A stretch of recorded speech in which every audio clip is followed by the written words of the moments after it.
Good morning, fellas, and welcome back to My Prize Garage, the show with no limit to how many games you can win. My name is Matt, and I've been thinking a lot about returning champions on game shows lately. There's a lot to consider when you're deciding if your show should allow winners to play again. So today we're going to talk about the pros and cons of returning champions, as well as different ways to implement them. Alright, let's get started. Overall, I think that returning champions are a good thing for game shows, but there are a few things to consider. Let's start with the advantages. If you have a champion on your show for a long time, that can be really good for your show's ratings. Over the last couple years, Jeopardy has seen Super Champions shatter just about every record in existence. James Holzhauer won nearly as much money as Ken Jennings in less than half as many games. Matt Amodio and Amy Schneider won even more games than Holzhauer did, finishing with 39 and 40 wins respectively. All of their performances on Jeopardy got quite a bit of media attention, which got more and more people watching the show during their runs. Of course, you also get your fair share of clickbait garbage, but that's a topic for another time. Side note, I still find it absolutely insane that Ken Jennings managed to win 74 games. Jeopardy implemented their Sky's the Limit rule in Season 20, and Jennings started his run towards the end of that season. We're now on Season 39, and only 2 people have even won half as many games. With how dominant these more recent Super Champions have been, you'd think one of them would get close to the winning streak record. Well, that just goes to show you how good a player Ken is. Alright, back to your regularly scheduled programming. It's also just awesome to see somebody bulldozing the competition. Most Jeopardy contestants don't last more than a couple days on the show, so it's cool to see people win 20, 30, 40 games in a row. Before 2003, champions could only win 5 games before retiring. Brad Rutter won the maximum 5 games in 2000, then went on to win nearly every tournament he played in for the next 20 years. So I've always wondered how many regular season games Rutter would win in a row, if the 5-game limit was removed a few years earlier. Sometimes the list of prizes contestants win is borderline absurd. In 1980, Tom McKee was a contestant on Tic-Tac-Dough, and he managed to win 43 games before being defeated. He also tied 46 times, but that's just how Tic-Tac-Toe works. If a champion won 5 games on that show, they got a car, and they got another car for every 5 wins after that. Since Tom won 43 games, he got 8 cars. On top of all of that, he also won 3 sailboats because, of course, and 16 vacations, although he was never able to go on any of them. In total, he won over $312,000 in cash and prizes, which is awesome. The fact that shows have returning champions makes it possible for people to set records more often. Another benefit of having returning champions is that they encourage people to watch your show every day. Giving winners another chance to play makes it so your show has a continuity, which fans of the show will want to stay on top of. If I miss an episode of, say, Wheel of Fortune, that's not a big deal. But if somebody's been on Jeopardy for like 7 games and I miss the game they lose, that'd be pretty disappointing. Watching champions do their thing is awesome, but the people who dethrone them get a good amount of recognition as well. Nancy Zerg's name is burned into my skull even though she only ever won 1 game on Jeopardy, because the 1 game she did win was against Ken Jennings. Emma Boettcher beat James Holzhauer, and I've even seen people say she should have been in the Greatest of All Time tournament over Brad Rutter. No? She's a good contestant in her own right, yeah, but Brad was undefeated in Jeopardy until that tournament. But on the flip side, you might not want your show to have any discernible continuity, in which case you would avoid having returning champions on your show. That would give you the flexibility to air episodes in any order, which can have its benefits. The first taped episode of Merv Griffin's Crosswords was aired 27th in syndication. As of writing this script, The Chase in the UK is currently airing a mixture of episodes from Series 14 and 15, and the last episode of Series 13 aired just a few weeks ago as well.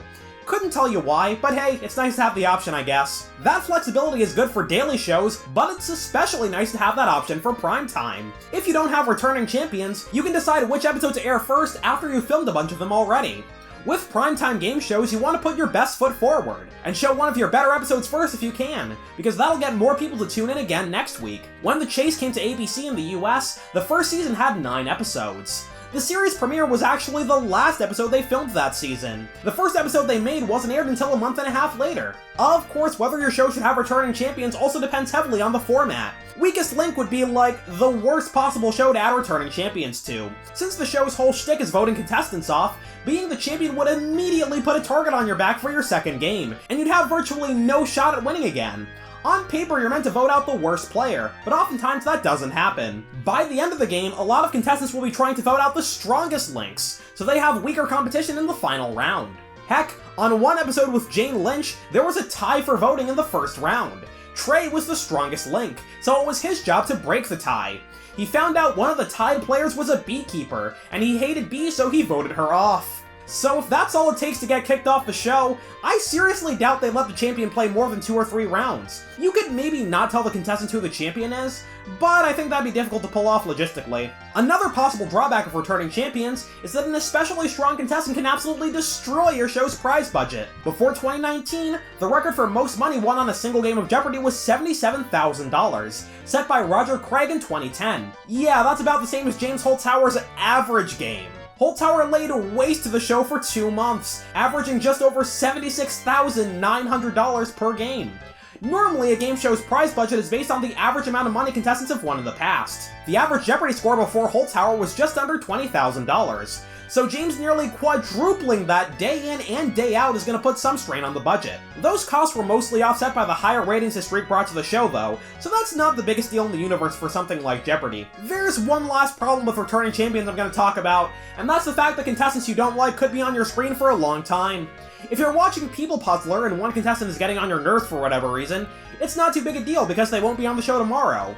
But on Jeopardy, they could be on the show for weeks or even months at a time, so that could potentially turn some people off from watching for a while. Heck, Cash Trapped has 6 contestants that all come back. Nope, we're gonna save returning losers for another video. Now let's take a look at some of the ways game shows handle returning champions. One way is by limiting how many games or how much money you can win. I mentioned how Jeopardy used to limit you to 5 wins, and Family Feud does the same thing to this day. If you win your 5th game, your family wins a new car, which is kind of a weird prize for a team game.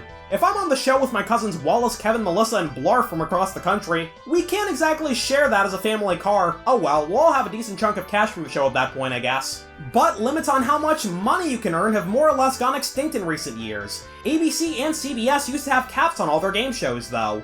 In the late 70s and early 80s, for example, if you were on a CBS game show, you could keep playing as long as your winnings don't exceed $25,000. Once you hit $25,000, that was your final show, but CBS would let you keep up to $35,000. Now let's talk about the worst way to impose a win limit. Ian Ligo was a contestant on 100%, a quiz show where you answer 100 questions and the highest score wins. Initially, they had no rule limiting how many appearances you could make on the show, but Channel 5 received several letters from viewers, complaining about Ligo being on their screens every day for so long. After winning 73 games, Ligo was told that his 75th show would be his last, whether he won or not. Yup, they literally changed the rules of the show to kick him off. After Ligo's last game, contestants were limited to 25 wins before retiring. Here's the thing though, 100% is the most boring show in the universe. Whether Ian is on the show or not makes no difference whatsoever, because you lock in your answer silently by pressing buttons. The contestants don't talk at all during the game. The only time they open their mouth is to say their name and where they're from at the start, and if they win, whether they're coming back to play again. Like, imagine being a teacher. You wouldn't say, "Oh, I'm tired of giving my tests to the same students all year. Send in Mr. Clark's class." I honestly don't care whether it's hurting your ratings or not. Changing the rules just to get someone off your show is a scummy thing to do. Now let's move on before I go completely bonkers. Some games will have returning champions, but the challengers have to earn the right to play against them later in the show. On Now You See It, 4 new contestants are introduced at the start of each episode, and they battle it out until only one is left. That one player goes head-to-head against the previous day's champion, and the winner gets to play the bonus round. If they win the bonus round, they're retired from the show, and whoever lost the previous round is the returning champion on the next episode. Which I think is neat, because now the runner-up is rooting for the winner to break the bank, because that'll give them a second chance to win money as well. I think this is a pretty cool format, although it is kinda clunky and awkward in a couple ways. For one, any game show that does this has to pick a champion at random for the first episode, so one player gets an advantage right off the bat. Not the biggest deal in the universe, but you know. The other problem is that the champion just kinda sits around twiddling their thumbs for half the game. Catch me winning my first game and secretly doing a Sudoku while I wait for a challenger in my second game. Alphabetical did something pretty interesting though. Each episode features the previous game's champion and 3 challengers. Throughout the game, all 4 players are answering questions to add time to their clock. At the end of some rounds, the contestant with the least time on their clock is eliminated, but the champion is immune to elimination until the end of the show. There's also Match Game Hollywood Squares Hour. The show starts with 3 rounds of Match Game with 2 new contestants, which essentially serves as a qualifier for Hot Garbage.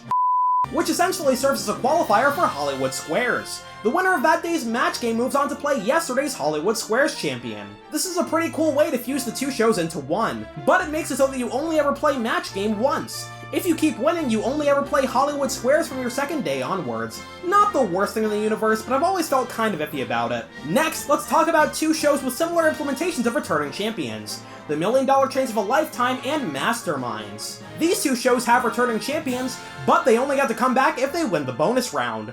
But if you win 3 games and 3 bonus rounds in a row, you win the grand prize. On The $1 Million Chance of a Lifetime, the prize is, well, you know. And on Masterminds, the prize is being invited to become a mastermind yourself. The $1 Million Chance of a Lifetime gave away $1 million 9 times over its 16 months on the air. On this show, you had to win 3 main games and 3 bonus rounds for $1 million. But if you lost the bonus round at any point, you'd be retired and 2 new couples would play on the next episode. I think this is cool because it adds stakes to the bonus round. Most of the time, if your show has returning champions, all you have to do to come back tomorrow is win. In a similar vein, there's Masterminds. It's been on for 2 seasons, and so far nobody has won 3 games in a row. The winner of the main game moves on to the Ultimate Trivia Challenge, where they have to answer 5 questions. If they get more right than the Mastermind, they return as a champion on the next show. So doing that 3 times in a row is no easy feat. The roster of Masterminds includes Ken Jennings, a bunch of other former Jeopardy contestants, and as of this upcoming season, Mark Labette from The Chase and The Chase and The Chase. So being a champion on this show is a heck of an accomplishment, let alone doing it 3 times in a row. If anybody qualifies to become a mastermind by being a contestant, they'll have earned it for sure. On shows like Match Game, Tic-Tac-Dough, and Family Feud, the bonus round just serves as a way to earn more money and prizes. So it's cool to see this different dynamic on these shows, where you're playing for a spot in the next game as well as something bigger further down the line. Well, that'll just about do it for this video on returning champions. Leave a comment with any other game show topics you'd like to see me cover, and subscribe for daily shorts about them as well. I'll see you all tomorrow. Good night, fellas. Sleep well.